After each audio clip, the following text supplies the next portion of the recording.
Give me hands. Let's go, baby.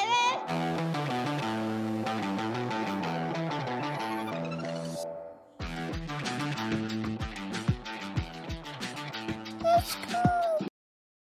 Yeah, it's been like you've been on my short list for a while now, so it's like I don't know. I mean, we know each other and everything, but really never like sat down, obviously, or anything. No, for sure.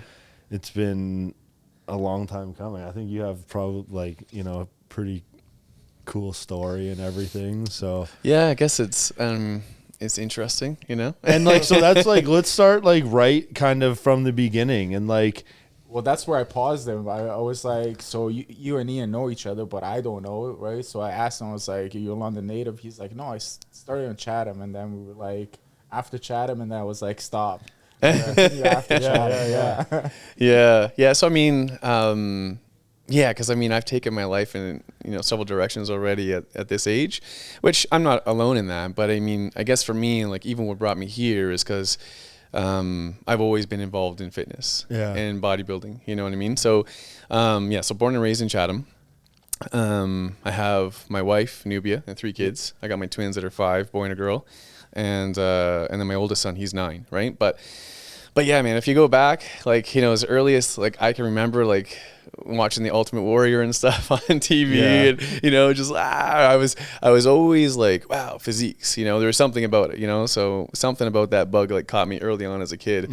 And like through athletics and stuff, sports, just being in elementary school and whatnot, that was something that like really kept me like motivated to go to school, right? Was sports. And I'm sure I'm not alone in that. If you're sure. Right. So like that, I was like, that drove me to do that. So anyways, like just fast forwarding, like I think I was in grade 7. And I was in grade 7. And, cause I remember my teacher, he was a big dude. Like, and maybe I won't say his name right now, but I remember always thinking like, wow, he's big, It's funny too, because like, I know like you always have those people that you look up to as a kid, and then like as an adult, you look back and you're like, I don't know if this applies to that guy or not. You're like, he wasn't actually that big. Like maybe sometimes yes, sometimes no, but your perception of people as a kid, obviously. Yeah. Well, he was the exception because he was a football player and he tried out for the Toronto Argonauts and all that. And he suffered an injury. And so that's like whatever. But I remember him being like just a thick dude, so anyways, that was like, I was in grade 7. I remember that. And then one day my grandpa had stopped by the house and on my mom's side. And he was a big dude. He was like 6'2", and I don't know, well over 200 pounds, like way over 250 for sure. Big dude. And he was a bodybuilder in his younger days. But I didn't really know that because I didn't know my grandpa that well. But he came by one day and he came in the house and he's like, hey, I got something in the van for you. And I'm like, oh, okay. And so anyways, he's like, go grab the big box. So I go grab the big box. I'm like, it's like this massive box, right? Should I be able to carry this myself? Oh my God, So grade 7, I bring it in, and it was a box full of bodybuilding magazines. Oh wow! And books, like old books, and I still have them. I have all of them. Cool. So anyways, right away I was like, oh. Like, I was like, this is kind of cool. Mind you, I'm in grade 7, right? So I'm like, not really like, you don't really know where you're going. Anyways, I remember bringing some of them downstairs, and the very first one I opened up, I still have the magazine to this day. I look at it, and Dorian Yates is on the cover, 6-time Mr. Olympia, right? And I was just like, whoa. And my dad's side is, British and whatnot, right? And Scottish, and so is Dorian, right? As you may know. Yeah. So right away, like there was something about it, and I was like, oh, this is cool. And I just started flipping the pages, and literally from like that day, I was like, this is what I want to do. Just mesmerized. I want to do this, right? And so just fast forward, and by the time I was in grade 8, my parents had got me like weight sets. My bedroom was in the basement. And so I had like a water bed. You remember water beds? Yeah, I do. I have like distinct memories of like, water beds. Yeah, you don't even hear those anymore, right? No. So I had like this big queen size water bed. And then on one side, I had like this universal type set, right? And it had like the bands. You put these bands on it, and that was the tension. And then it had this other York Universal type set that I bought off my babysitter for like $65. She's like, $65, you can have it, but you got to take the whole thing apart and bring it all the way down to your house. And we didn't have a lot of money, right? I grew up single mom, 4 kids, and we were like in geared income housing, right? So it was like, I was like, I was hugging this thing down, right? $65. And I was like, this is amazing, you know? And then my dad, somebody, maybe it's my mom or my dad, you know, they bought me a bench press too. So this is in my room. This is my basement. In right? grade 8 or whatever. Yeah, I was in grade 8. Right? Yeah. So, and so right away, like early on, I was like, you know, I'm lifting weights and like this is what I want to do. But I decided very early on that I wanted to be like a world champion bodybuilder. And so that continued through high school, and I played all athletics, you know, and I was really lucky, like super blessed to be on really good teams, like, you know, like championship teams. Not that I was like the best, but I was a part of it. Yeah. So if you've ever had that, it's like such a good feeling, right? You got your bros and you got teachers that are like really, really like motivating, you know, supportive. Yeah. Like I was really, really blessed with that. Just because, you know, like a little bit of a broken family and things like that can be confusing, you know?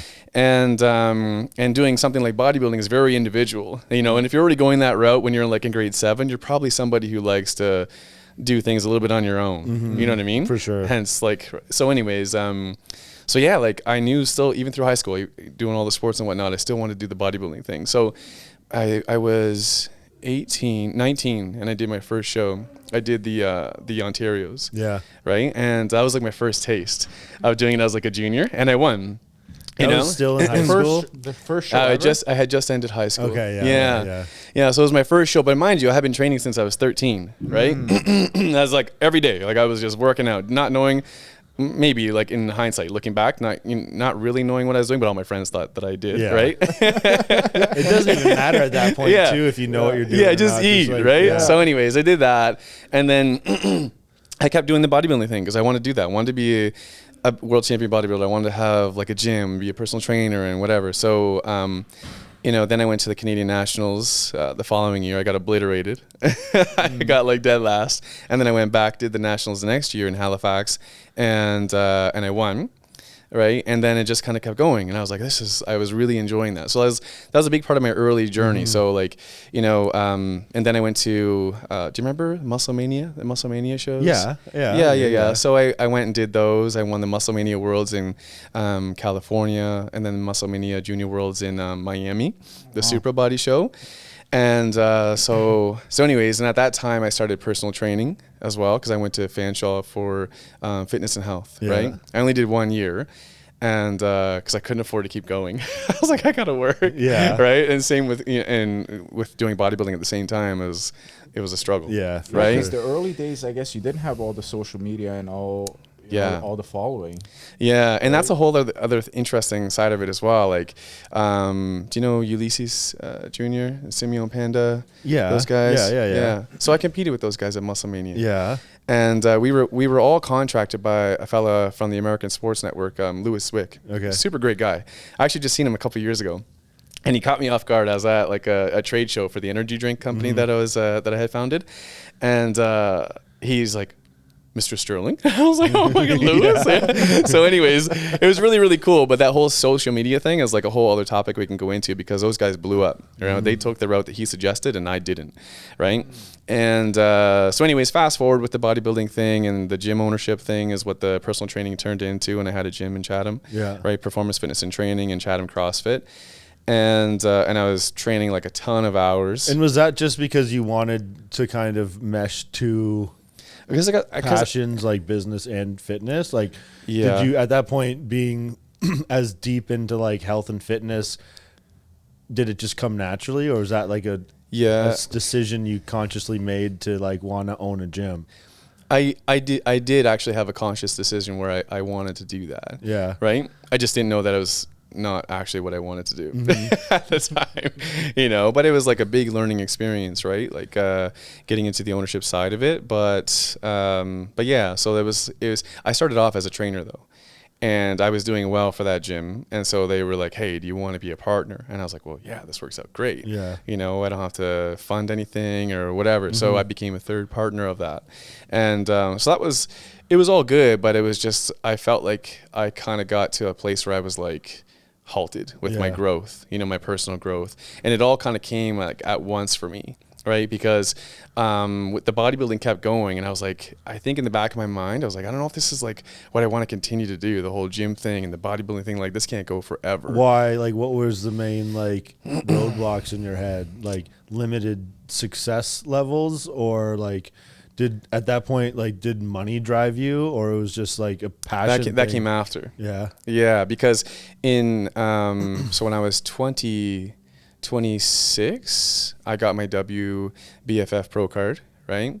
And I was like in my best shape ever. And then I came back the next year and got dead last at the Worlds, right? And then I came back the next year and I won in the pro division, right?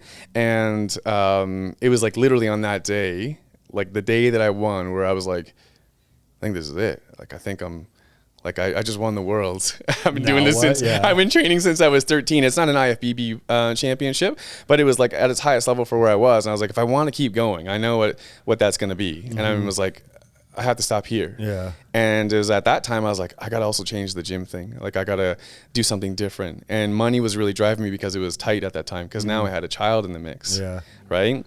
And I was like, what am I gonna do, man? Like, I'm on this salary. Like, my wife is having to take care of our child, and like, what if we want to grow a family and we got our, like, it was just all these things coming at me at like the age of 28, and I was, just really pressed with that. And so I think those challenges just kind of came on, like, just, So where did that lead you then? Some struggles, like, some struggles financially, because in that transitional time, it's like, have you ever been fighting something where you're like, I got to keep doing it because it's like probably the right thing to do for the people around me and that I'm doing it with and for. But my heart tells me something else. Yes. Yeah. Right. So I was really going through that. And so because I was trying to transition into the online world with like digital ebooks and workout programs and online training, well, the income altogether was just falling, right? Because I was looking, my focus is here, but it was also here, and then the pressure of like family and being a dad and everything else. So anyways, long story short, we had to sell our home and move in with my in-laws in Toronto. Yeah. And that's where I stopped. Yeah. So we literally, dude, like, that was probably one of the most shaking times of like my life, because I went there and I'm like, man, I'm like struggling just with online clients. I got like maybe 25, 30 clients, and it's like, it's only making me as much as I was doing like, or that I had with my salary at the gym. Yeah. And which wasn't like bad, but it was like, I was like, this isn't enough. Yeah. Like, like I got to be doing like 6 figures. I just had that in my head. Right. And, but moving in with your in-laws will make you move. Yeah. Like, they're great people. So still loving. though, Like, it doesn't matter. Yeah. Yeah, like my wife is Spanish, right? Her family's all from Ecuador, and like the most like softest people, and just so loving and caring and so like welcoming and no problem. Yeah, come in. And so anyways, I at that time I was working like 3 jobs, like I had like this side thing that I was doing, and then I started working for Lifetime Fitness. I was driving to Woodbridge every day from Toronto. Yeah. Right. And then I started working for a company that did email marketing, and I was managing like 40 email lists, and it was called Warrior Media, and that was where I was actually making the most money. I was like, I'm doing all this, so just like trying to find something, and then the personal training thing, I was like, this has to go, because this is like the whole reason I started all over was because I didn't like doing that. Yeah. And then I started working for a company called Blue Star Nutraceuticals. Yeah. And that really opened my eyes to like what can be done like with media. Yeah. You know what I mean? And because they were rocking it. They were like the top like 1% of like ad buyers in Canada. Okay. Right. And so do you know the company? Yeah. They're still around, right? Oh yeah. Yeah. Okay. They do really, really well. Yeah. Like, some of their products on Amazon and stuff are just rocking still. Because they were always like one of the early, like from my remembering of it, like they were one of the original kind of like felt like Canadian homegrown small supplement companies that took off. Yeah. I don't know. That's kind of my perspective on them from It's what a cool I company. remember back early on when I was like in fitness even then. Yeah. Yeah. So like I started with them because how was it? Oh, you know what? I started off as a talking head because they see me doing stuff on camera to build my online client base. And so they're like, hey, you look like you can do well on camera kind of thing, blah, blah, blah. Do you want to come and read some scripts? We have some VSLs and stuff that we're doing. And I was like, okay, Sure. So I did, and that turned into like a whole like mini career. I was one of their YouTube guys, and I got to learn like just the whole direct response marketing, and whatnot. And I got to see, like what big numbers really look like and what volume looks like for sales per day. And I was like, this is crazy. Like I had no idea you guys are doing this because they weren't even in stores. Yeah. Right. They had like their own stores. Yeah, that's the thing. It was all like, that's kind of, I guess, what I meant by like homegrown Canadian. Yeah. It was all, you didn't see them everywhere store wise, but I think now so many brands exclusively go direct to consumer from online or their social media and all the rest. But yeah, so that was like I think that was like 2019-ish. Okay. For me, that 2018, 2019 that I think I started with them. And it was just a big eye opener. So that got me into like that whole space, and that really propelled me to like the whole, like the money side of things. And like my goal started changing, I was like, before I was chasing bodybuilding championships and the whole personal training thing and trying to be as busy as I could with that. And then I'm like, I need to make money, And so then I went like hard on that. And I went from working like, these like this side hustle of online training and doing 2 jobs to eventually starting like my own direct to consumer product as well. Right. Yeah. And that's where for me, like things really changed, and I went from, not that it's about numbers now for me, because my perspective still changes even now today. Right. But then, during the pandemic, I went from like, 0 to 6 figures in the first 6 months. And then I went to 7 figures within 12 months. And then, within 18 months, I had hit multiple like 7 figures. And then 8 and that's figures, with Blue Star or that was my own thing. So, but had you gotten a taste of, like, you've had obviously gotten a taste of a little bit of like, call it financial freedom through Blue Star that kind of made you like, it just really opened my eyes, and it taught me a lot, because they taught me about like the marketing and everything else, and what does the back end look like? What are these guys actually doing? And, and how are they scaling media and whatnot? And I didn't have all the know-how. I was just hiring people to do it because I was like, man, these guys got like, the CEO, he was like a really good copywriter, and then they had a guy that was just doing the ads. And then they had guys that were just, doing all the artwork and everything for their thumbnails and the YouTube videos. And I was like, this is really cool. Like I really got like an inside look of like how like a business is structured, this type of business is structured.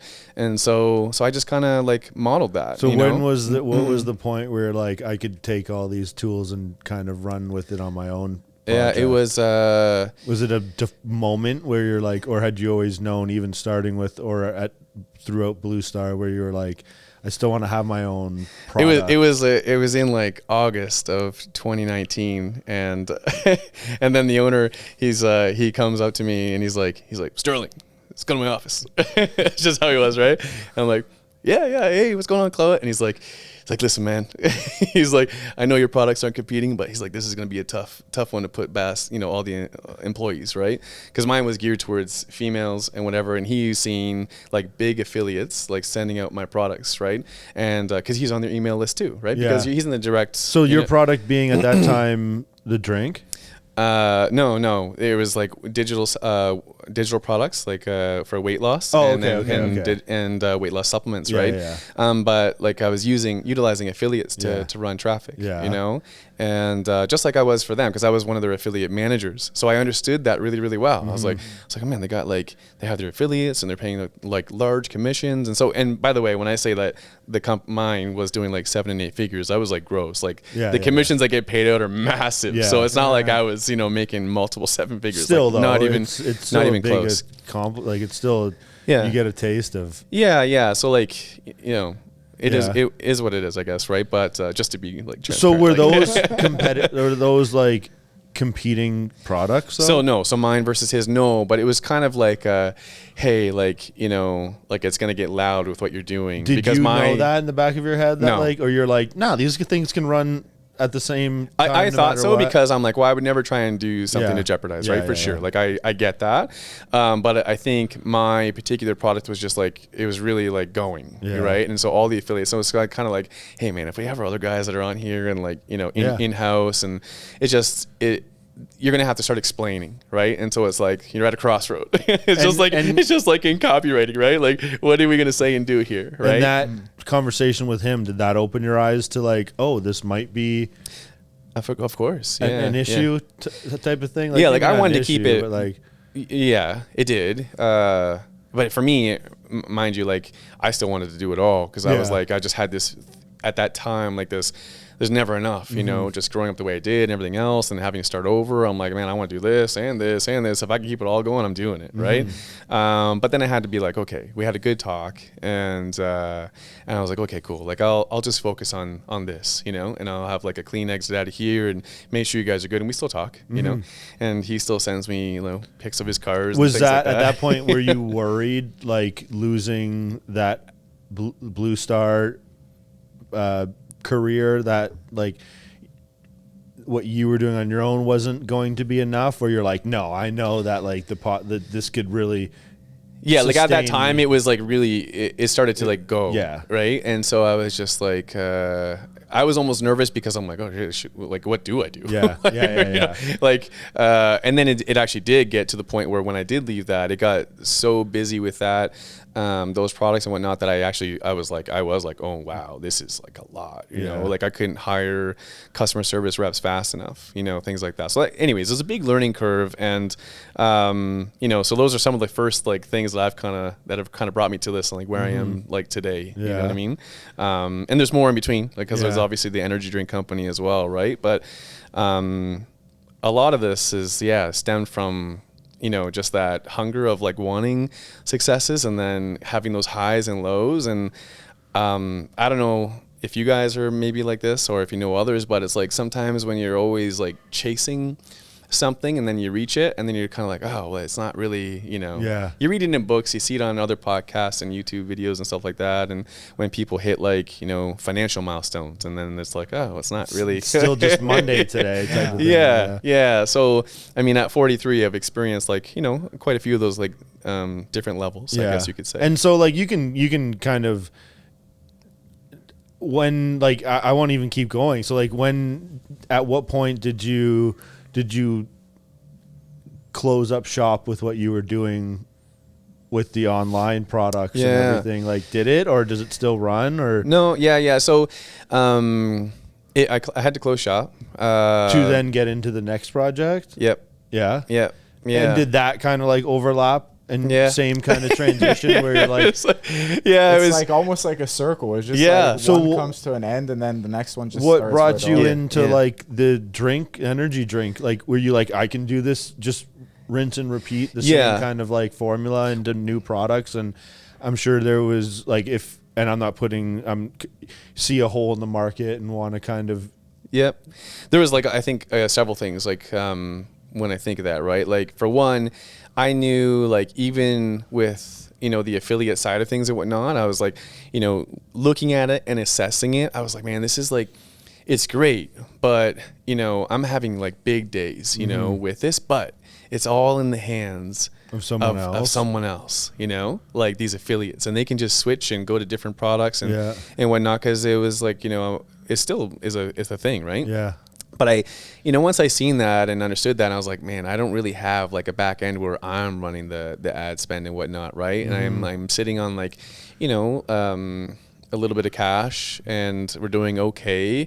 And I'm thinking like, I wanna start a brand, you know, like that would be cool. And it was always in the back of my mind, because of working at Blue Star, right? And I really was like, man, I love the way that he was doing it. You know, he just really stuck to keeping things on brand, and it was just really admirable, right? So anyways, so like that was always there. And during the whole, I hate even saying the word, but the pandemic, but during that whole thing, it was like, I'm just sitting in my house, right? I'm going from my home gym upstairs to eat on the main floor, and then going upstairs to work on my online stuff. And anyways, you know, my friend, he'd be coming back and forth, who ended up becoming the co-founder of the company, of the energy drink company.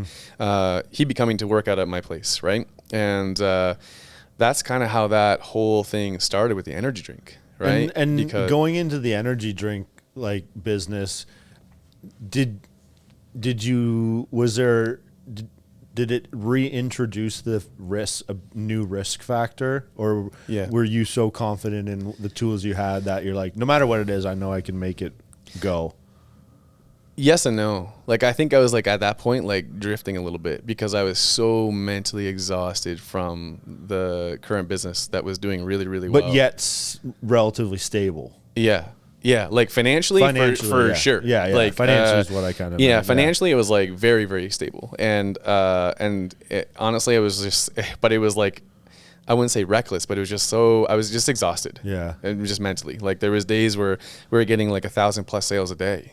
You know what I mean? And like it was a lot. So anyways, yeah, like going into that, and when the idea got introduced, like of starting something that would be a little bit different in the energy drink industry, I was like, I got intrigued, right? Because I love creation, right? And that kind of like sparked the whole idea of like creating products and this and that. And I seen that happening at Blue Star. I did it with my own stuff.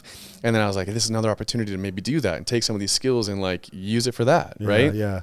And so, so with my partner at the time, we just started kind of like, gathering ideas and doing some research, and then it just kind of escalates. And then if you're like anybody who's into growing something, or It's you're like right, you just all of a sudden addicting, you go, Yeah, right? yeah. And that's exactly what happened. And I got like really, really deep into it. And then I was like almost okay with the other thing, just kind of like going to the side, because it was kind of on autopilot because it was doing well for the affiliate. So they just kept sending and doing the thing. Right. So, so we got deep into it, and then, but then it just presented like a whole other set of problems and like at the same time opportunities, right? Problems that you enjoyed, like logistic problems. I think normal business problems, normal business problems, like and normal growth stuff, right? Because now you're in a different sector, different whatever, a different industry. So these are all, I mean, business is all full of problems, right? You're always just solving them, right? So I don't say that as necessarily a bad thing. It just kind of goes hand in hand. It's just now you're in a big learning curve, though. Did you find that right? exciting? Yeah.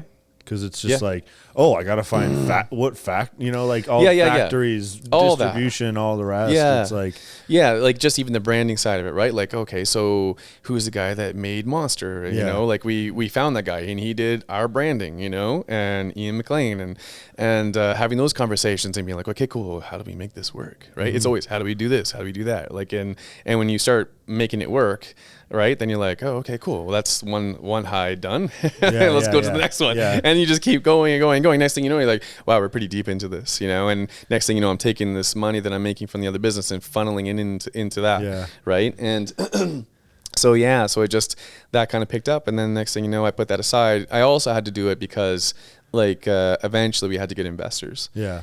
And just to keep scaling. I think, and what I say about the other business, though, is like, I think, in the back of my mind, they always want to know that you're focused, right? Yeah. It's like, if we're handing you hundreds of thousands of dollars, like, you're doing just this, right? Yeah. Yeah, rightfully so, Yeah. So I was okay with doing that because I wanted something new, and I did have a very growing confidence in this, right? That it was going to go somewhere, right? But I ended up leaving that company like 14 months ago. Yeah. Right. So, which is like a whole other thing, and it had its own set of reasons. I still think that there was a lot of potential in the company, and I had a lot of growth personally, just because the trajectory of like where that type of company would even go, not just financially, but just structurally, is way different than having like, a little partnership that you're running out of your home. And did that like turn you off at all? Like you're like, okay, it's starting to get into something I'm now losing, not necessarily like physically or just like losing control as far as like in whatever way that you start to lose control and operations and all the rest. Like, did it get to a point where like, okay, I've kind of hit that limit of like, I don't want to be in this certain type of company or like, I don't know what the, proper way to kind of. I think about it still here and there. Because I've had lots of time to think about it, right? And assess like, why did I feel the way I did? And, one short part of it is like, for me, there was like a misalignment just between eventually in the partnership, which was like not abnormal. It just is what it is. And definitely that was like one of my main reasons for saying, I think I need to go like another direction. Right. But then upon more reflection too, I'm like, I realize, you know what, there's more misalignment than just me and like the partnership. It's like, you know, seeing where it's going, I was getting uneasy, like just, I don't like being like controlled by anything, even if it's not like intentionally, right? But if I feel like there's like these outside factors structurally, internally type of thing. It's a lack of freedom. Yeah. Right. You know, and I've had like that freedom for quite like years to do what I want, when I want, how I want kind of thing. Right. And I'm sure you know what that's like. Yeah, absolutely. Right? Yeah. I couldn't. Yeah. Hold on. Let me cut this real quick right now. Yep. We'll keep going right on this conversation. And I think this is actually just starting to really like go to. But yeah. So this full episode will be on YouTube, Spotify, all the rest. But at the very least, thanks for coming. And again, we'll do this kind of a real outro at the end. But thanks for coming for this first little part. Yeah. No, for sure. Thanks for having me. So where were we? Well, you owned the company with your partner, and then obviously things didn't misalign, and then you decided, you're like, I'm out. This isn't for me. Yeah. What's next?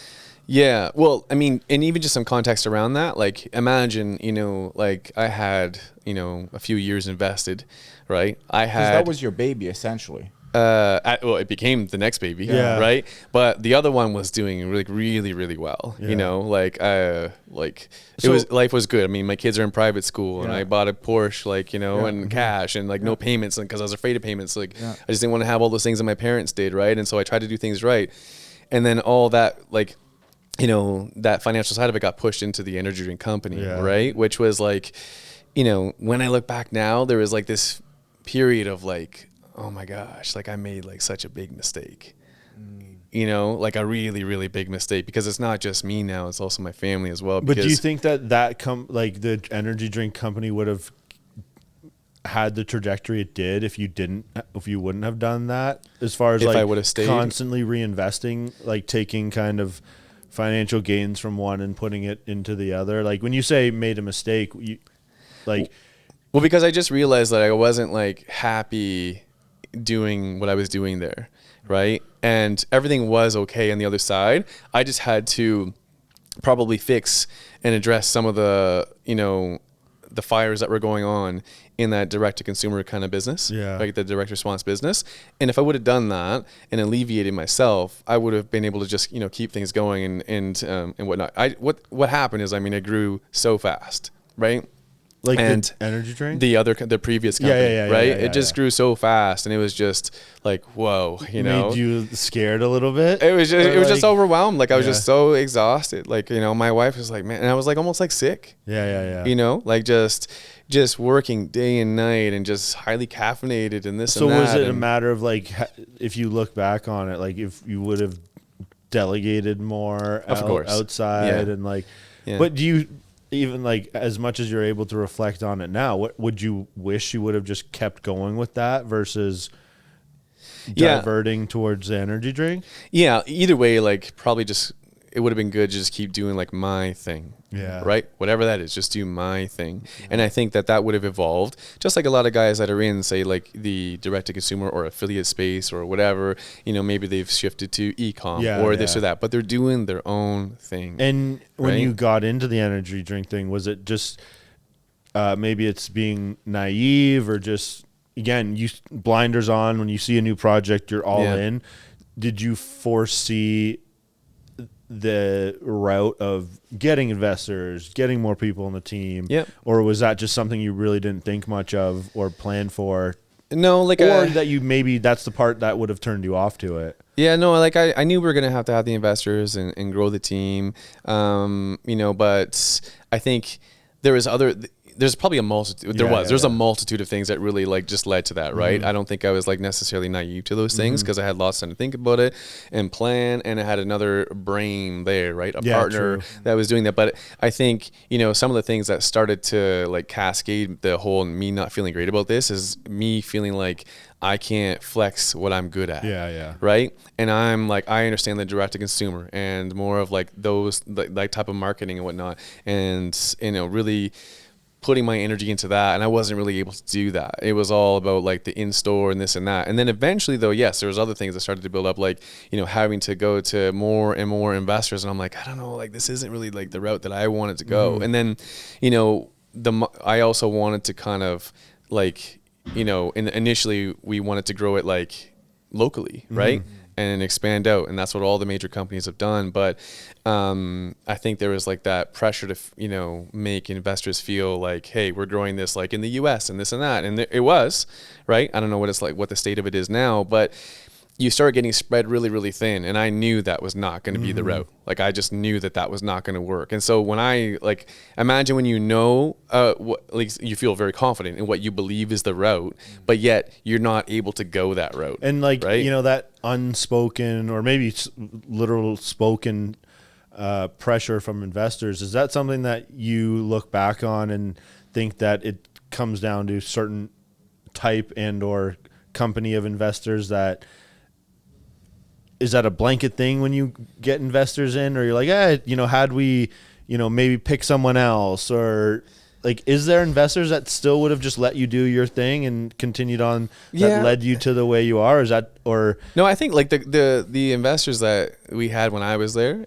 were all pretty good. Yeah. Like they're all private investors, and they were really great about it, and just a good group of guys. Yeah. Right. So I think that was all good. I think it was just as we needed to start meeting the goals and whatnot, not just for them, but also to show new investors, right? Because you want to bring in some new money as well, right? And I was just like, man, this is kind of tiring, because there's all these other things as well that were like not going as I thought they would go, as planned, right? And there are people, that that's all they want to do, right? Yeah. I'm sure it's just like get more and more and more and more. There's people that thrive under that type of workload of growing, getting investors, bigger goals, bigger. Oh, for sure. Yeah. So that was like an element of it. That wasn't like the sole thing, of course, as I've said, but for sure. I think doing my own thing is just better for my menu. Well, I mean, even as you said in the early age, right? It's like you wanted to compete by yourself. You played multiple sports, team sports. Essentially came down just you being you and doing your own thing. Yeah. From competing to being a businessman, just solely thriving on yourself. That's your I think just being like having that element of like feeling like you're in charge, and learning, to some degree as you go, and also intentionally as well. And I think that you can still, through those other businesses, and I learned to be resourceful, right? Because you don't have all the know-how for everything, right? Yeah, and so totally. when you can just be like, okay, cool, like I suck at this, so I can hire this person for that and that, and like I just felt like that for me was like the better way to build, just because you have control and oversight of everything. You don't have to depend on anybody else except yourself. So anyways, so that's like a long-winded way of saying, did you like on the last kind of, and like when you departed from there, was it all worth it?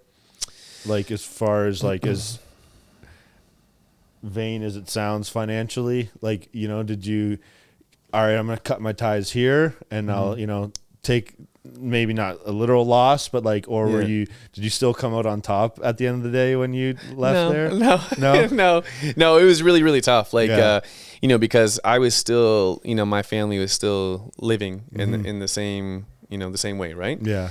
With our kids in schooling and extracurriculars and all that stuff, and, so like that was, I would say, a little bit difficult. I didn't walk away with like nothing, but I also had a salary while I was there. Right. And so, it was tough, man. Like, do you still feel like to this day, and then I'm sure you'll be able to look back on it in another 10 years, or like it hasn't obviously been that long, but like, do you have any regret on that decision? Like, no. Yeah. No, I can say that for sure. Like, it taught you a lot of things. Yeah. Like I definitely learned a lot, but the number one thing is like right away, my wife is like, cause she always noticed how unhappy I was. She's like, and she's great. Like my wife is so good. I mean, imagine most people, if they have a company and they've put their money into it and they put like 3+ years into it, and then the husband walks away. Most wives would be like, what are you doing? Right. Yeah. No, like my wife was like really, really, supportive, tuned in. Right. She just, cause I don't know, it's just her nature. Right. She could see how unhappy I was. like day in and day out, and it was like running through the family, right, with the kids and just not being present and all that kind of stuff. And even for myself, like not working out, just not being Matt, and not doing the things I love, like playing music or this or that, and just man, like beautiful car sitting in the garage and don't even drive it. It was just like, oh my gosh, like that's how much it affected me, right? Because I was just not aligned in so many ways, not just the partnership, not just the type of business, just like, so many things, right? Just all at once. And so, it was a big learning experience, but like walking away from that essentially was like really, really good. Was it, when you say like hard, was it sad? Was it unknowing? Like what was the like main emotion that there's like a little bit of like frustration? Was it like I know this is the right move but I don't really want to, or was it sadness? almost like shame on myself that what you're leaving this behind you, or this is where you got to that I made the decisions to enter that whole thing, and then after all that I'm walking away. That was like I've never really had that. Like, I've never had like a big, like, so was it like something, it felt like a failure. Was it, but you ultimately made that decision, or you're like, this is the cards that I have in front of me. This is unfortunately I had to, or it was a difficult decision that you came to terms with? Like, like I came to it. Like it was like solely my decision. In fact, my partner was like, he was like super surprised. Yeah, like, okay. Holy shit. Yeah. Right. Like it just, you didn't really even see that coming. Right. So, like it was really, really difficult. And so I had to, but it was probably more difficult for like the 6+ months leading up to it. Like I should have done it probably like a year prior. And one of the things I've always prided myself in is being a decisive person. Right. Yeah.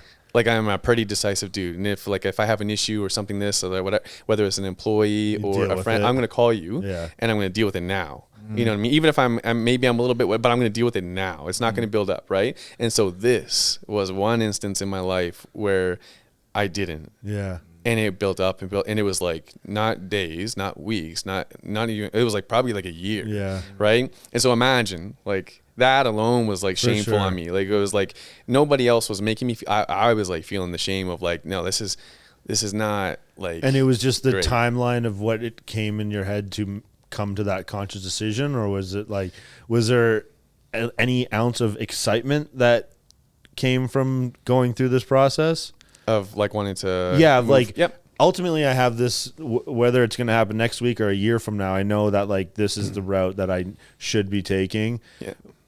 Was there any like foreshadowing freedom throughout all that? Like the week before. It was like literally like the week before when I was like, I finally made the decision. Nope, I'm gonna do it, right? And maybe even days, right? Or because maybe you've had that feeling when you've worked for somebody else or this or that, or you're gonna do something, or maybe leave a girl, or I don't know, right? Whatever, right? You're like, I can sense freedom, Yeah. And so yes, I like it was about probably like a week or so before, and I was like, because I just got clear. And my wife helped me through that, and literally I did some meditation and stuff, and she was like heavy into that because her brother took his life a few years ago, and she was very, very close and involved with him. And I just watched her quickly regain herself through like meditation and breath work. And I was like, wow, like here I am. I'm like, I can't even handle this like partnership in this business. And she's lost her brother in like a brutal way. And she has her children, and like she's holding me together. Yeah. Holy, you know what I mean? And so in that time, like honestly, one of the ways I got really clear is when I did breath work and meditation with her. I finally just broke, and I was like, listen, I need your help. And and so we did that a few times, and it was like one of the most like clarifying things. Yeah, like she's really, really beautiful at doing that kind of stuff, because she's we can get into that after, but she hosts like breathwork ceremonies and things like that, and helps entrepreneurs, funny enough, like 1-to-1, and with these kinds of things. She's gonna be our next guest. Yeah. She's great, man. She's a wicked human being. So without her, I probably wouldn't have come to that decision so quickly. So anyways, that was good. That gave me the clarity. So what was I made the decision. What was the first week or couple weeks after, signing the papers? Like what was? Well, there was honestly, there was like weeks of just dealing with the lawyers. Yeah. And so that was kind of stressful because now when, you go to somebody and you say you're leaving and this and that, and now all of a sudden it's like, The energy changes a little energy bit. changes, like probably like a lot of it, right? But I knew that was coming, right? And I just had to keep focused and know that, hey, I'm not trying to hurt nothing here. I can still walk away from this and feel good about myself and how I'm doing it. Yeah. And I had to coach myself through that. And hopefully like retain relationships, right? Like it's not to be brash, but it's like, at certain points, like, your intentions behind it and everything. And if, someone takes it the wrong way or reacts a certain way, again, that's kind of a them problem. And I'm sure you weren't this like you said, brash about it, but you can only control what your intentions are and all the rest. Yeah, like I tried to just handle it the best I could, and I think the other person and people's involved tried to as well. But had to go through those things, right? Like one way or another. There's a messy part to every kind of like business deal or departure or anything else. And there was like a bit where I was like, man, I think I might be walking away with like nothing, and then like that's when I was like kind of like, oh man, because my wife, she hasn't worked. She hasn't had to work at that point for years because she didn't have to, and she was taking care of her children and really helping them with like this and that, and it was wonderful, and then helping me as well, like with some stuff. So anyways, like there was like that period of probably like a good month, and then finally once all that was done, I was like, oh, and then I just started picking up the phone and just calling like mentors that I've had over the years. And some that I haven't talked to for a while. And I was like, I feel guilty because I'm calling them because I haven't talked to them for a while. But I was like, no, just do it, man. You need to talk to people. Yeah. You know what I mean? And so that was really, really good. And just, just to kind of just talk things out. Way through right? It, yeah. Whether it was like that in particular or just to, hear new ideas or. So what was like, talking to those people and everything, like, was there one thing that one of them said to you that really like gave you even more clarity or like. Or maybe why you don't have certain clarity to the next chapter in your career? Like, is there something that one of them said to you that really clicked when you were looking for something to potentially click? Yeah. Like, I feel like I was trying like kind of hard to see, to go to different people that I knew like were really separated from my situation and my scenario so that they could just talk to me like objectively. Yep. Yeah. So, and so in that, I think the conversations were good, and I, maybe I found some like gaps in like my thinking and stuff like that. Now that I can like really recall like right now, but I wouldn't say anything really, really stood out. For me, it was like my wife she was meditating the one day, and it was crazy, dude. She was just like, it's like I just had like this vision of like.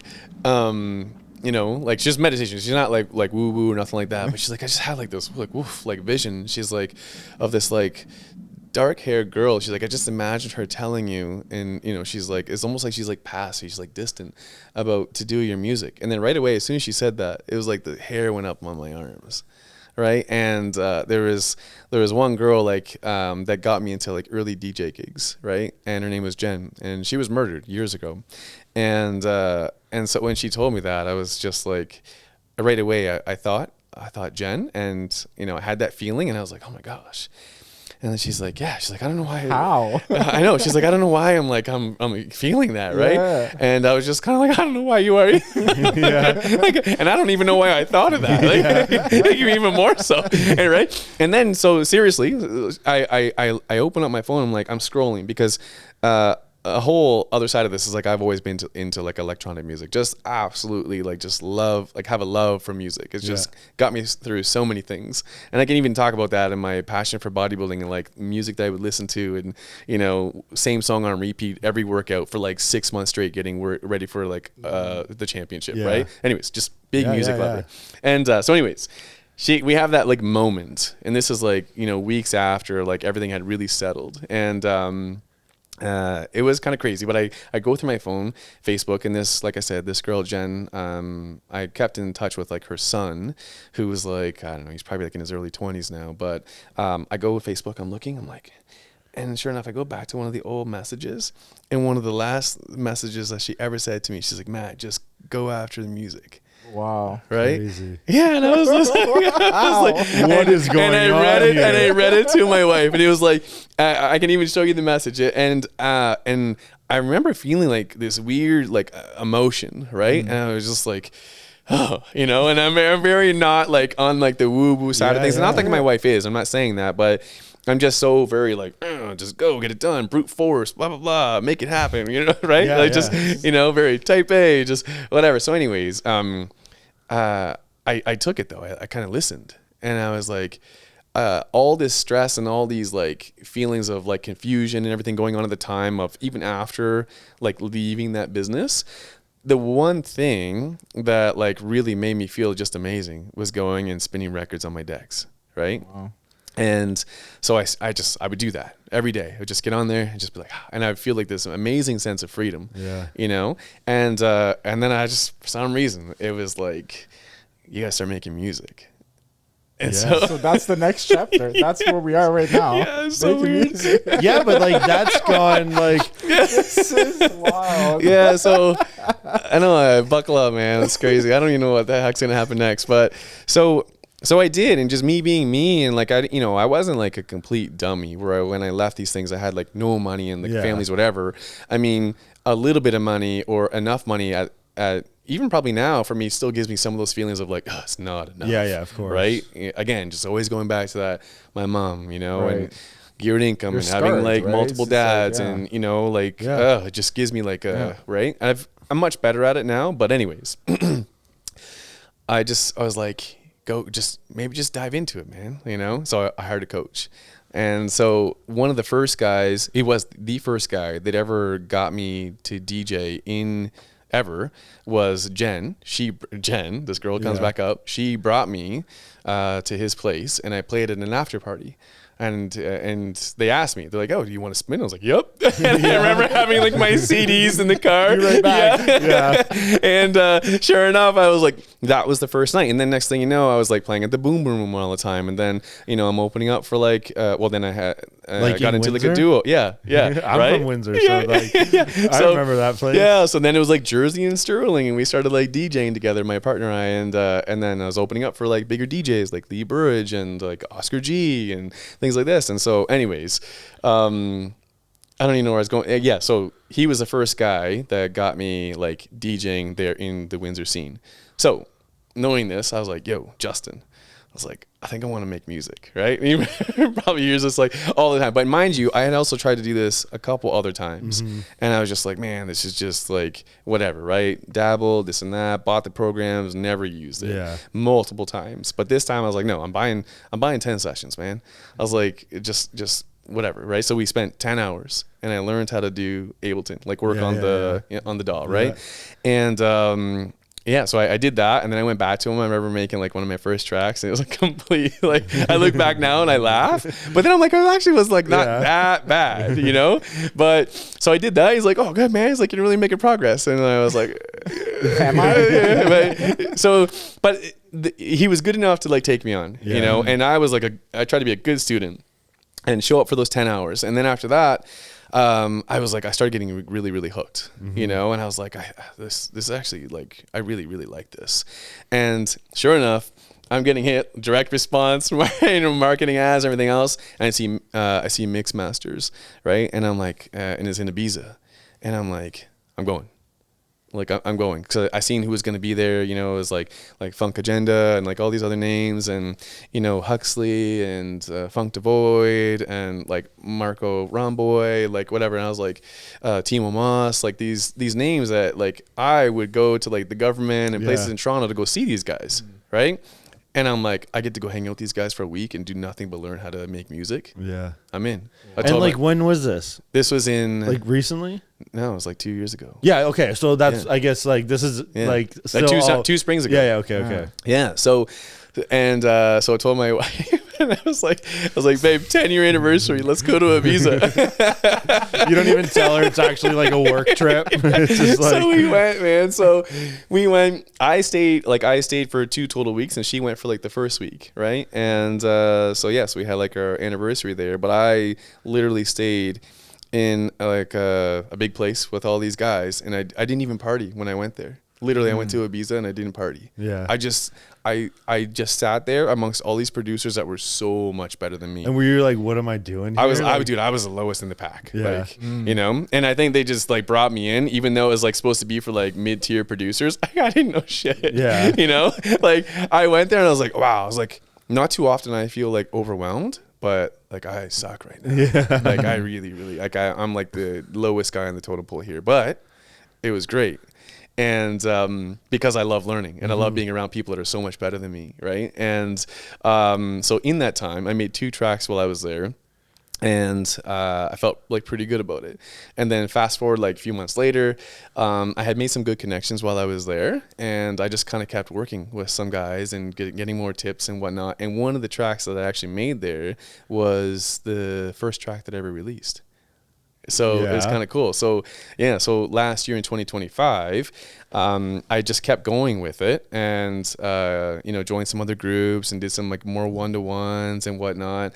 And yeah, so fast forward, it was like one of the guys who I met there was Seamus Haji, and he was like kind of like a mentor to me, and just kind of like, you know, like, do this, like stick to this, find your sound, blah blah blah. He was really good, right? He worked at the time for Defected Records, and it was good. He's just a knowledgeable guy, amongst same with all the other guys, right? Like Michael Huxley and the others. And I just kept in touch, and I was just listening to what they were saying. So anyways, I ended up releasing 6 records last year. Wow. And it was kind of cool, right? To be on some of the labels, Yeah. right? Like the first one was with Alianza, so it was like Jewel Kid, and you know, I remember getting the email back. You know, he's like, everybody's got to start somewhere. And he's like, we love your track. You know, even though you're new and you got no following in the music and whatever else, he's like, we want to give you a chance. I was like, holy shit. Cool. It was like amazing, right? And I remember feeling like just so grateful, right? Because I'm like, somebody's giving me a chance, absolutely, you know, that, and I was like, I've been in like that kind of scenario before. Maybe I didn't feel like so, or maybe they didn't feel like that when I did it for them, but I'm definitely feeling like this is cool, right? Because my work is starting to pay off, and somebody that I've known in the space for quite a long time, like years, like over a decade, is saying, hey, yeah, we'll do it. And then the next one after that was with Ferris Wheel, so Gene Ferris out of Chicago. And then I was like, holy crap, like, this is kind of cool, man. Yeah, Like this guy's like a, you know, like a house legend, and he's taken on my music as well. And then it just kind of like kept going. But in that time as well, it got me some of my first gigs outside of like Ontario, Locally, right? Yeah. And I played in Ibiza at Pikes, That's right? Like a sick. legendary place. I played in the bathtub room. I was like, I don't know what is happening right now. I was like, seriously, what is happening? You know, I met some good people there, but that was cool. And I played in the UK twice as well, and you know, some of the same guys that I went to that Ibiza trip with, they were there, and got to see them play and play amongst them as well. So it was just really it was a really good year for like music. Yeah. You know, That's and awesome. it was kind of weird. Like some people go off and, you know, they're doing like, I don't know, like ayahuasca things and this and that, and finding themselves and whatever. And I guess for me, that was kind of how my year went. Like it was just a year for me to like not float. I wasn't floating. I was like deep into the music, and I just went all in, you know, and didn't have like a revenue source really coming in from like a new business or this and that, right? So it was very, at the same time, kind of like risky, but I liked it. Yeah. You know, and I was So like, where does that set your expectations going forward? Like, Yeah, what do you, so- like, do you, well, music is probably one of the most up and down things. Yeah, so I'm yeah, like, it's kinda like- I'm like, for me of all people being in this, I'm like, holy, what am I doing, right?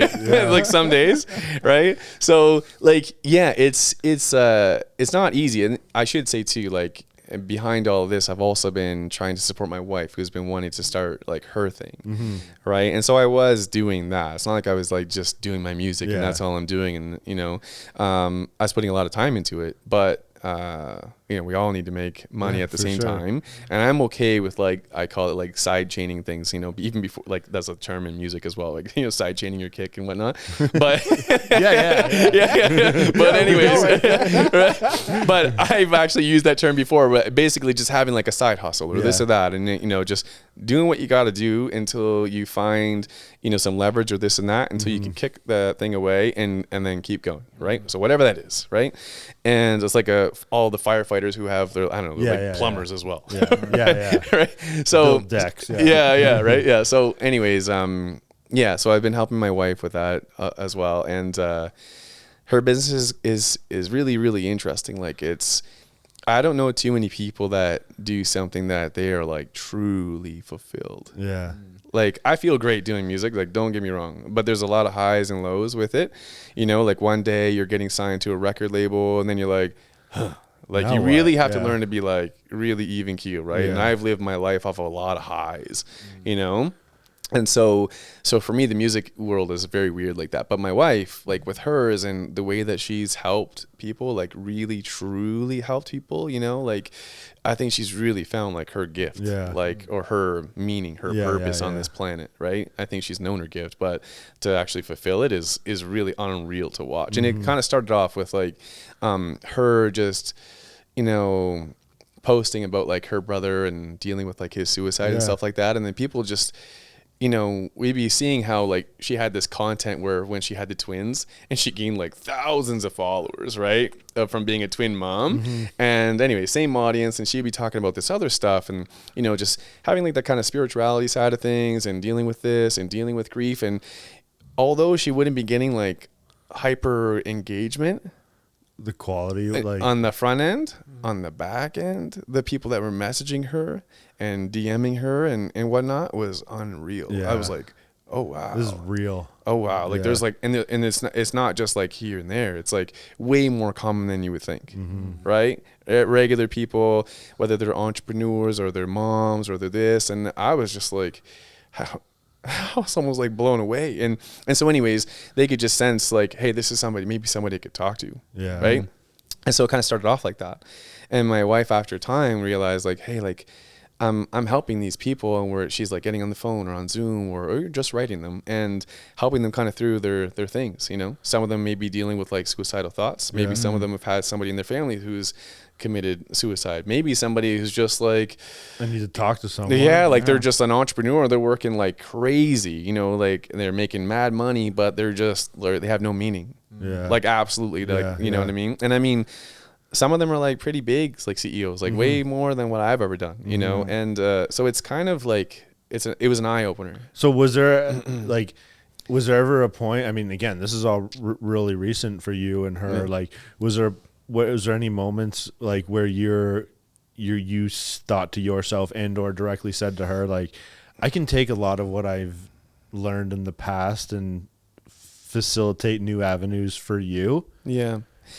Yes. Yeah. So like, yeah, Like, did the short answer is yes. Yeah, like you were like, I could, you know, take tools I've learned from Blue Star, all the rest. The Yeah. two companies. Of course, after like that. I'm always thinking like that, you know. But there's also like, I could also see where like it's such a passion driven and like purposeful driven Yep. thing for her, where I would imagine that like if you know, being more of a chase highs type of drive, she's like the opposite. you might not like someone in that circumstance might be reluctant to be like, hey, like, you know, you could add a couple more zeros onto this if Yep.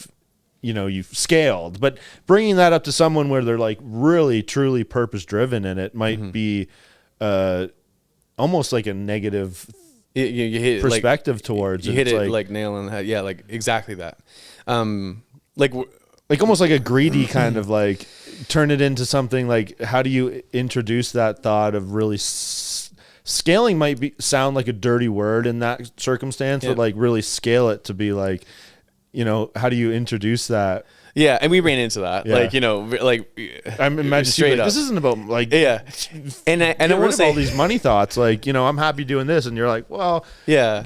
you know, like, Well, there was a part of it where it's like, okay, you know, I had to say, I got to reframe this, and it's not like it's just, Yeah. and it's not about like scaling and about money. Like, yes, like it is great. I like the growth and expansion of things. Yes, like that's just like you're just in me. like, you know, you could help more people. Yeah, there's definitely that. But at the same time, it's like, well, how do we do this in such a way where she like feels good about it? Yeah, and you keep that organic aspect to it. And I should say though too, like it really kind of stemmed from like I was probably thinking on the extreme end, but really I was when it came down to it, it's like, you know, you're giving a lot of time, but like you're actually not getting paid at all. Yeah, that's That yeah, was right. like, you know, it's like I think your time is like really valuable. And how do you introduce that conversation when you know that person's willing to do that, even if they're paying money to do Yeah, so. so it's a mindset shift for sure, and just really, I'm like, show me people like that are doing this. And so she did. She's like, well, I don't know. She's like, this person and this person. I'm like, well, how well are they doing? Like, how do we know? Like, and you're like, you Dr. Phil. yeah, like I just like, like, I don't like I had to ask myself, like, what does that actually look like? Are these like are they life coaches? Or who's at this the or top that? of the yeah, chain like for because this, of course that's just my nature to like want to know that. I want to know those answers and be in control of like the something, right? And so I did some digging. She was already well aware though, right? And so so we just started to do it in more of an organic kind of way. Yeah. And one of the things that like I think really helped the natural growth of it is actually doing the breathwork sessions in her home. Right. She was doing them one-on-one, and charging, I don't know what it was, like $150 for like 90 minutes or something like that, or less. I'm not sure. And that was all great. And she felt like really, really good. And people would walk out of her houses feeling like just like amazing, whether they had a breakthrough, whether they had like a release or whatever. But then we started saying, and that's when I was like, hey, maybe like I see like these breathwork sessions going on all over. Right. And so next thing you know, we're having like 10 and 15 people in her home. And my wife is setting up this like ceremonial type thing in her home. I was like, wow. And then it went over really, really well. And she's had like many of those now. Like, so that has kind of led into like really understanding the type of people that are gravitating towards what she does, right? Because they would be communicating with her like, outside of the session, or before or after, whatever. And it just kind of gave us a good idea again of like, who are these people? Like what types of people are like wanting this? And we quickly realized it's not just people that are just like suffering from, I don't know, like anxiety or this or that, or a death. It's like, it's pretty broad, but there's, there is a lot of entrepreneurs that were coming and doing this. Right. And so that for me was like a bit of an eye opener. I'm like, oh wow, people are like, they're like open to coming and doing this. Like they don't even know us. They don't even. It wasn't me. It was, to be clear, it's my wife. Like she's the face of this, and she's the one the reason that they're coming. Yeah. Right. But so that's what she does. She does like a lot of these group breathwork sessions. She does the 1-to-1 coaching with people, and it's pretty amazing actually. We'll get her on. I would love to. I mean, you gotta. Yeah, it would be awesome. Yeah, she's a very beautiful soul. Yeah, like it's I'm so lucky. Yeah, we should probably just do one on here. Like, while we're like doing. Cool. I don't know. Like, just doing. If it's something that she would be ever interested in doing and coming sitting where you're sitting, that would be really cool. Oh yeah. She's great. Yeah, she's a lot prettier than me too. So yeah, but no, she's always open for that kind of stuff. But yeah, so that's. Aside from the music stuff, like I'm helping her with that. But in the back of my mind too, it's like, I still have this like, well, what else am I gonna do? Do you have anything like, that you can say, right? Like that's in the back of your mind. That's like it might not even seem realistic to you right now, but like, or I guess in more of a bigger scale question, is there one thing that like either in your past experiences so far, like is there one thing that you would have like from the age of say 25 you would have started all in on, and or is there something that like hypothetically you have this dream of eventually doing X? Yeah, it's weird because I'm at like a bit of like, I wouldn't say a confusing time in my life, but it's like, when you look at how old you are and what you've done in the past and like what you're capable of, and then all the opportunities, and then you see all these things screaming at you now with like, AI and jobs are being taken or this or that. And it's like, sometimes you just got to kind of like center back and be like, okay, well, like, what's like, should I just take like a simple, effective road right now that I know will work? Right? Or do I say, no, just lean into your passion? But then at the same time, you're like, well, I gotta also be like, doing, making money and this and that. And like my son's in go-karting, competitive go-karting, which is like, expensive. you gotta have a salary just for that. You know what I mean? And so like, I feel like I'm kind of back in this challenging spot, like kind of like 2018, when we started all over. Not that I'm like, we're losing our house or this or that, but I say that because you know, I'm getting sponsorship from my son, right? You know, it's like, it's thousands of dollars for him to do his go-karting, right? He doesn't really know that, but the sponsors have been great. So I feel like I'm like doing like this part-time job of getting managing like or something. sponsors. I feel like I'm like a, you know, talent or a sponsorship acquisition manager or something, you know, but I love it. And I want my son, you know, like to be able to do something he's truly passionate about. Like he's very, very good at it, you know? So I'm doing that.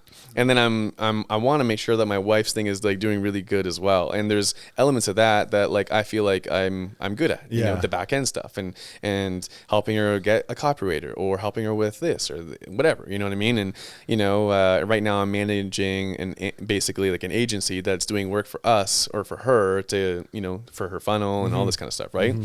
And, you know, to build up like her leads and coaching calls, all that kind of stuff coming in. So it's like that in itself is kind of like those things are keeping me busy, but at the same time, like, man, it's not like, that full focus thing. You need that itch. You got that. Do you have any desire to like get back into like a CEO role of something separate than what is going on now? Well, see, the problem is like music. Yeah. Yeah, because it's going well. I've just made in the past week I've made I've written 3 new records, and man, like I feel like just last night I just produced like the best record I've ever made. But that's like how it goes, right? It's like you have to go through all that to find out that like the passion project will end up being the rest of your life. Yeah, it's like it's wild, like, you know.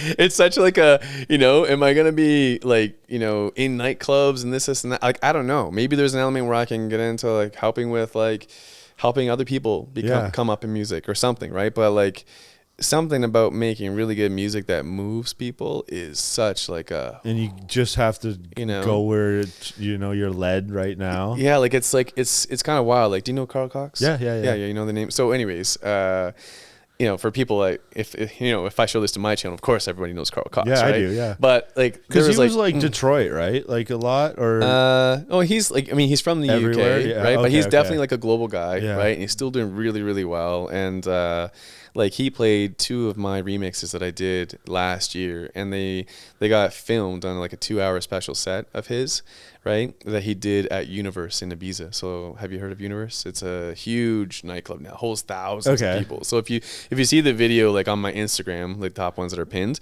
they have like, I don't know, 150,000 plus views because of like him, right? And he's playing my tracks. That's cool. And the crowd's just going crazy, and it's just like, oh my god, like those are my I tunes. I made right? that, and and so so it's kind of wild, like when those kind of things happen, and you know, it's I kind of keep coming back to that because I'm like, oh, I think I got like more of that in me, and you know, so I keep doing it, right? So again, I guess what I'm saying when I say refer back to 2018, it's like, I feel like I'm kind of back at that because I'm like, well, you know, just keep pumping the music because you just never know like what doors might open. I mean, last year you released 6 records, you went and played in Ibiza, you know, you played in Toronto, you were playing in Windsor and in the UK.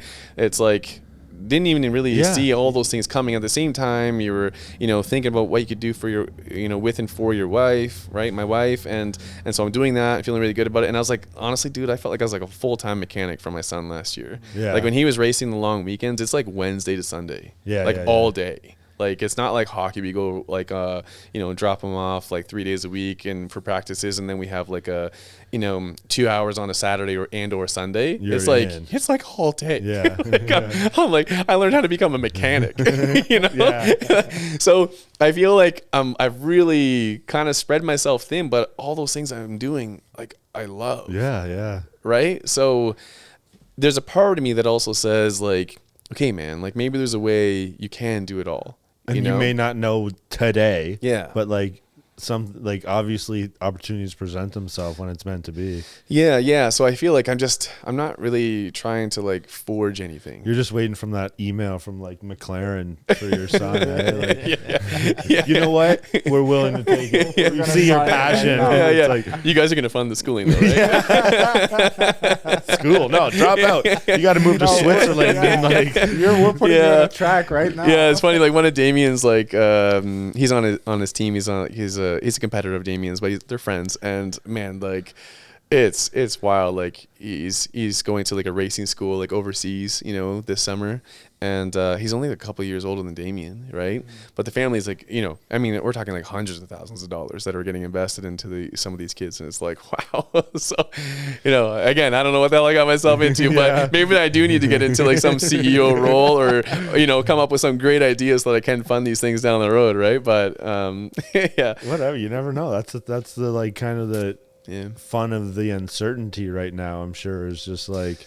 Yeah. I mean, who knows? Maybe, you know, you have me back on in, you know, a year from now and things are completely different, which I don't think is impossible, right? In a good way. Like, I know that it's possible. Like, I've seen it. You've seen it amongst probably your peers, maybe yourselves. Absolutely. You never know. That's the thing. It's like, especially with the world of social media and all the rest, like the stars align and you take this direction that we could have never dreamt of via this conversation now. Yeah. I think the key is next thing you know, he's charging us $10,000 to come on the he's podcast. like, you guys want me back? $10,000. Here's my manager. And my talk to him. Yeah. You'll be clients with my wife. Yeah. You never know, right? Like honestly, like so. My wife, like, you know, one of the things that she's really like helped me is to like just have like an open mind, you know, and but truly have one, you know, and have like a sense of clarity and get rid of the worry, you know. And when you can have a clear mind, you can really, even musically, dude, like the creativity that I had like these last few days is just like, I feel like you have to let it go. I can't believe I just wrote this song in like less than 6 hours. Like how, right? But it's actually quite simple. It's because I'm in a healthier place, like mentally and physically, right? You know, and it's like, oh, well, how do I repeat that? And then at the same time, it's like I'm able to handle other things at home too, right? Or like, you know, you come back and like I'm gonna Masters Olympia is my next like goal or something like that. Oh my gosh, I don't know if I could do the bodybuilding thing. The bodybuilding. No, the next thing you know is like, hold on, guys, can we pause? David Guetta is calling me. He's like,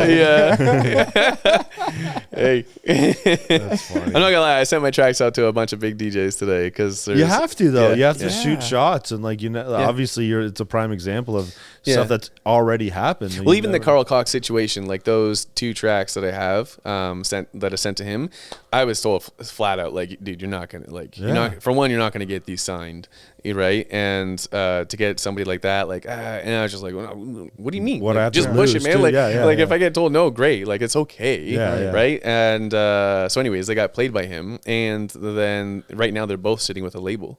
Right, so those are 2 tracks that is like, those are like legendary tracks that I remixed, right? And it's I didn't think I was gonna, you know, get to the point where they could be getting signed, but here I am. And for those, if those, you know, go, then it would be, at least for me, like a nice like tick in the box. Absolutely, you know what I mean? Amongst the industry, I don't know, but it doesn't matter. It's for me. It's like my little mission, right?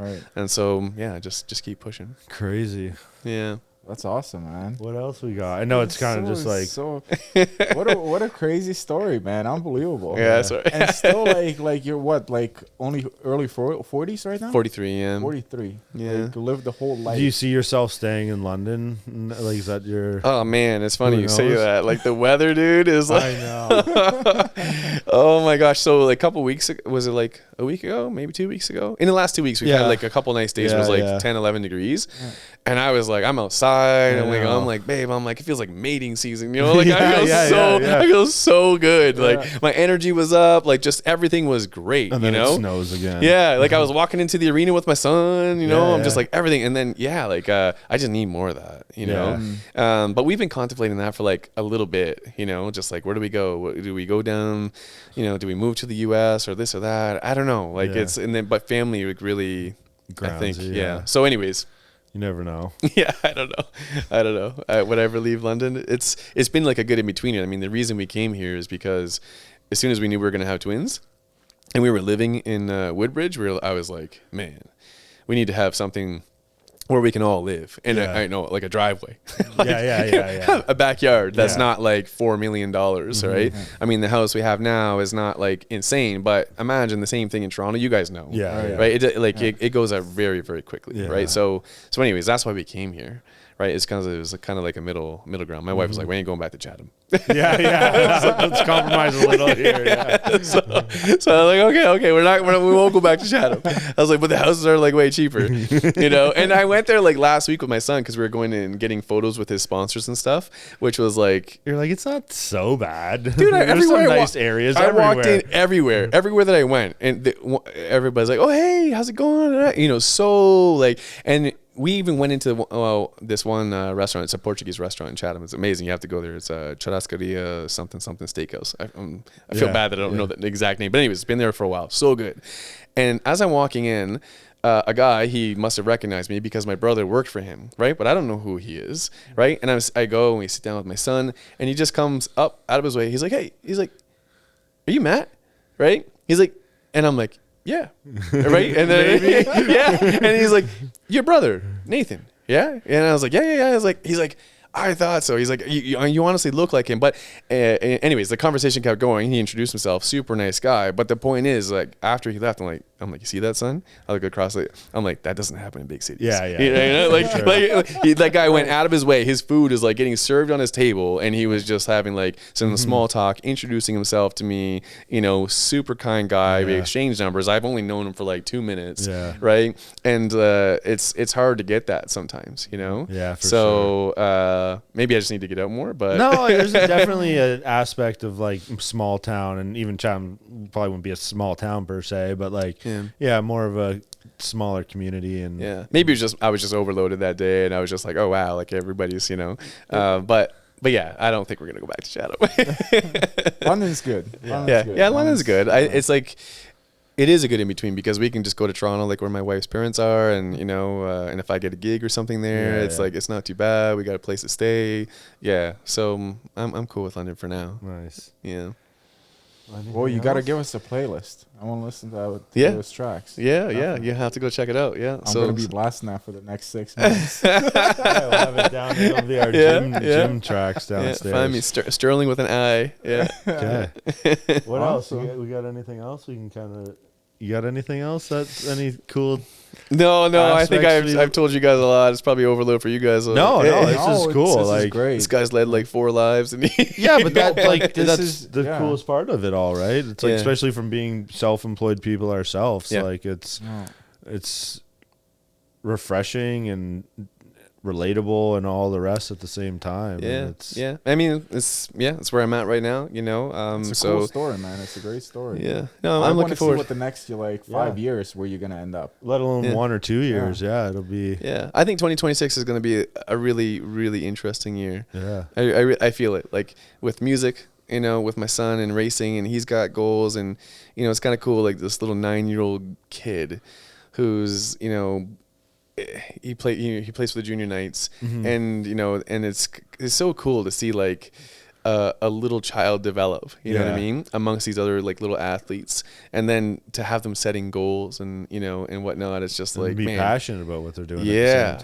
I don't know if I'm building like a little monster where he's like, I'm gonna be an F1 driver. Like I want to be like a world champion bodybuilder, right? Like I don't even speak to my kids about doing the bodybuilding thing. Yeah, but that's like builds characteristic traits that like you know helped you for the rest of your whole life essentially. For sure. And like it transcends into other things you do, right? Absolutely. Like the discipline aspect, that's definitely something that I've like taken from bodybuilding. You have to, it's extreme discipline, right? And it's just doing something very simple, really, over and over and over and over again. And that's really the difference, you know? And I'm sure you've seen that with owning a gym. Right? Yeah, for sure. People are like, well, what do I do? What's the diet or this or that? Just do show up, just do this every day. You know, like, or most days, you know, or like if it's like eating, we do the same thing. I just do it probably more consistently than you. Right. Or maybe it's not every day. You're right, but it's a consistency. Right. And so coming back to it each time. So anyways, I think 2026 is going to be good. Good. Well, you'll have to come back on at some point whenever the time's right. Whenever you get a new I'd love to have you back. We'll get the wifey on here. I'm sure she'll take you guys for a little journey. Really cool. That would be so cool. Like we'll get her in sooner than later. I would love to. Absolutely. If it's something that follow like up on this. No, it'd be good. We'll have a chat. I'll just introduce you guys to her. So you guys will love her. She's like such a good human being. Yeah, that'd be awesome. Yeah. Cool. Well, thanks for coming. Thank you so much for coming. This was awesome. Doors always open. All right. Until next time. Thanks for listening. See ya.